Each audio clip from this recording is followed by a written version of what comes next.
السلام علیکم، میرا نام نازیہ ہے. میرے پاپا کا نام محمد طفیل ہے. میرے ہسبینڈ کا نام محمد یاسر ہے. مجھے نہیں پتہ میری اس ویڈیو کے بعد کیا ہوگا. میری اس ویڈیو کے بعد میرے ساتھ پولیس والے کیا کریں گے، مجھے اس بارے میں کچھ نہیں پتہ. لیکن آج جو میری ویڈیو ہے وہ صدر بیرونی تھانہ IUI افسر ہیں، تفتیشی افسر ہیں، ان کا نام میڈم سعیدہ ہیں، ان کے خلاف ہے. اس عورت کے پاس ہمارا کیس تھا. 1 مہینے سے یہ ہمارے کیس میں لگی ہوئی تھی. میری بہن کا کیس تھا. اس عورت نے ہم سے اتنے پیسے کھائے، اس کو ہم نے اتنا پیسہ کھلایا ہے، 3-4 لاکھ روپیہ اس کو ہم نے ایک دفعہ دیا ہے. 1.5-2 لاکھ روپیہ ہم نے اس کو ایک دفعہ دیا ہے. اس دن میری بہن کا عدالت فیصلہ تھا. یہ آئی ہے میری بہن کو لے کر. ہمیں اس نے میری بہن سے ملنے نہیں دیا. پہلے کہتی ہے 50,000 روپیہ دو تو پھر تم لوگوں کو ملواؤں گی. میری مما اس کے پاؤں تک پڑی ہیں. میری مما نے اس کو یہاں سے پکڑا ہے. تیری اپنی بھی بیٹی ہے، مجھے میری بیٹی سے ملنے دے. میں نے اس کی ویڈیو بنانے کی کوشش کی ہے. اس نے میری مما کو کہا تم 10 نمبر کی کنجری عورت ہو، ڈرامے نہیں کرو، وہاں بیٹھ جاؤ. مجھے اس نے گالیاں دی. میں نے اس ٹائم موبائل اٹھایا میری ویڈیوز کی بنانے کے لیے. اس نے میرے منہ پہ تھپڑ مارا، میرے سے موبائل لے لیا. مجھے اس نے ویڈیو نہیں بنانے دی. پھر گھنٹہ منٹیں کرنے کے بعد اس کو ہم نے 50,000 روپے دیا اور موبائل اس سے اپنا لیا. میری مما کا موبائل بھی ابھی اسی کے پاس ہے. میڈم سعیدہ نام ہے، تفتیشی افسر ہے. مجھے نہیں پتا اس ویڈیو کے بعد میرا کیا حال کریں گی وہ، مجھے نہیں پتا اس بارے میں. میری ویڈیو مریم نواز شریف تک پہنچائی جائے، میری ویڈیو اقرار الحسن تک پہنچائی جائے، میری ہیلپ کی جائے.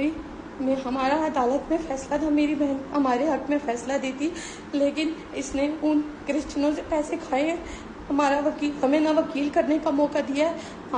ہمارا فیصلہ تھا صبح عدالت میں، رات کو ہم اپنی بہن سے مل کے گئے. ہماری بہن ہمارے حق میں تھی، ہمارے ساتھ تھی. ہم لوگ چلے گئے، گھر چلے گئے. کہتی صبح 6 بجے آ جانا. ہم لوگ 6 بجے آئے ہیں. 6, 7, 8, 9, 10 بجے تک ہم لوگ ادھر تھانے میں اس کا ویٹ کرتے رہے. یہ کہتی آپ لوگ نہیں آنا، بھی آپ لوگ ادھر ہی بیٹھو. اگر ہم نے کہا آپ نے کہا تھا کہ وکیل کرنا، ہم نے وکیل کیا ہوا ہے، آپ ہمیں موقع دیں، ہم آتے ہیں عدالت میں وکیل اپنا لے کے. یہ کہتی ہے بیٹھ جاؤ. 11 بجے اس نے ہمیں کال کیا، آپ کی بہن کا فیصلہ ہو گیا ہے عدالت میں، آپ لوگ آ جائیں. جب ہم گئے تو ہماری بہن کرسچنوں کے ساتھ چلی گئی تھی. اس عورت نے کرسچنوں سے 5-6 لاکھ روپے دیے، نہ ہمیں وکیل کرنے کا موقع دیا ہے اور نہ ہم سے کوئی بات کرنے کی. اس نے کچھ بھی نہیں کیا ہمارے لیے. میری مریم نواز شریف سے اپیل ہے کہ میری مدد کی جائے، میری بات سنی جائے. اس نے ہم سے بہت پیسے کھائے ہیں. پہلے ہم اس کو لاہور گاڑی میں لے کے گئے ہیں. پورے راستے میں یہ ہمیں تنگ کرتی رہی ہے. میرے پاپا رکشہ چلاتے ہیں. میرے پاپا نے اپنا رکشہ بیچ کے اس کی گاڑی کا کرایہ دیا ہے. اور پورے راستے میں یہ میرے پاپا کو کبھی کہتی ہے کافی لے کے 2 کلو اس نے ایک جگہ مچھی کھائی ہے، پھر ایک دفعہ کھانا کھایا ہے. ساری بل پرچیاں ہمارے پاس ہیں. پورے راستے ہی ہمیں تنگ کرتی رہی ہے. کبھی کافی پلاؤ، کبھی بھوک لگی ہے، کبھی چاکلیٹیں لے کے دو، کبھی پانی کی بوتلیں لے کے دو، کبھی ٹیشو کے ڈبے لے کے دو. 13-14 ہزار روپے کا اس نے ایک ٹائم کھانا کھایا. وہ بندہ جس کی بیٹی گم ہے، 1 مہینے بعد وہ اپنی بچی سے ملنے جا رہا ہے اور وہ اس کو سوچیں ذرا، وہ اس کو راستے میں لے کے جا رہی ہے اور پورے راستے میں وہ اس کو تنگ کر رہی ہے، کبھی مجھے یہ کھلاؤ، کبھی مجھے یہ کھلاؤ.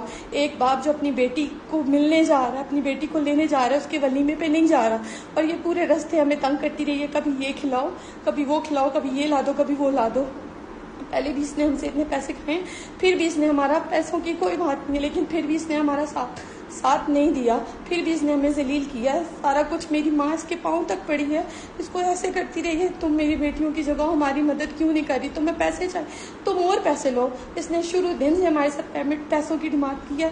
پہلے دن جب ہم لوگ اس کے پاس FIR کٹوانے گئے تھے، ایک دن اس نے FIR نہیں کاٹی، دوسرے دن اس نے FIR کٹوائی ہے. اور FIR کاٹنے وقت اس نے کہا ہے جو FIR کاٹ رہا ہے، جو آپ کی اپلیکیشن لکھ لے، اس کے پیسے دو. 5,000 روپے اس نے مانگے، ہم نے ان کو 5,000 روپے دیا.